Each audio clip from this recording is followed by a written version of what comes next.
Wel, chwaraeon ni'r gêm ddiwetha dechrau mis Mawrth. Felly mae wedi bod amser tawel iawn i'r chwaraewyr, i'r hyfforddwyr, i'r cefnogwyr, i'r noddwyr. Pan bod nhw mae arian yn y mewn i'r clwb, pan bod nhw ddim does dim arian yn y mewn, ond mae lot o expenses yn mynd mlaen trwy'r amser. Ond ni weddol o hyderus a gyfforddus ar hyn o bryd. Ond wrth gwrs gall lot ddigwydd nawr yn yr wythnosau nesaf i newid y llun. Mae'r ysbryd yn y garfan yn dda iawn, Wyn. Ydy. Mae nhw wedi allan nhw bethau ymarfer dau gilydd fel carfan, ond mae nhw yn para i ymarfer yn unigol. Sim doubts dyn ni o gwbl am beth i ffitness nhw, a mae'r ysbryd na hefyd. Felly, ar chwarae yw'r rhan mwyaf pwysig o'r clwb wrth gwrs. Mae beth i ni'n neud yn bwysig, ond dim mor bwysig a llwyddiant ar y ca. Ar y cychwyn, fydd yr undeb yn dda, gath pob clwb rygbi yn cymryd 1,000 o bunnau yn syth. A wedyn fe elon i lawr y hewl o edrych ar arian o'r cyngor lleol.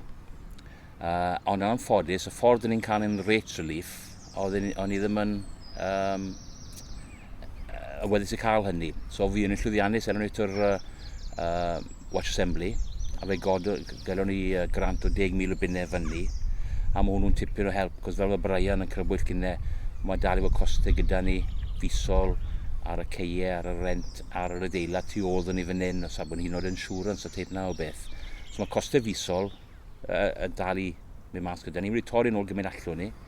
A fe wedi Brian ni'n weddol hyderus ar hyn o bryd, ond pwy a wyr pryd gewn ni'r agor y drysau eto a cael rygbi lawr yma, cyfnogwyr nôl tu ôl ar y llinell ynddo. A mae pêl-droed yn gryf iawn yn ardal Aberystwyth. Mae bob pentre a clwb, a dim ond un clwb rygbi ni yma. A wrth gwrs mae pob un ar ôl yr un noddwyr am gefnogaeth ariannol. Y noddwyr hyn, busnesu bach yw nhw, a nhw sydd wedi cael eu taro'n galetach yn y crisis yma. Wrth gwrs mae'n mynd i fod yn anodd i gael yr un lefel o gefnogaeth wrth y busnesu yma tymor nesa. Nawdd i llynedd. A wrth gwrs, os ail ddechreuaeth yr argyfwng hyn, bydd problemau mawr da pob busnes a pob clwb ni hefyd. Mae lot o busnesau wedi goffod datblygu newid i patrwm nhw trwy'r gyfwng yma, a edrych am ffynno'r lle arall. Wel, dyn ni ar diwedd i dyn ni yn busnes tu ôl y holl peth. So mae rhaid ni edrych ar beth oedd gyda ni, beth allwn ni bach o wahanol, oes yna rhyw ffynnon arall, allwn ni mynd ato, dyn ni heb edrych arno o blaen.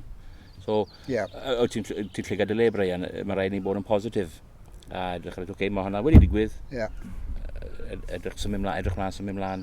A jyst byw mewn gobeith, ynddo.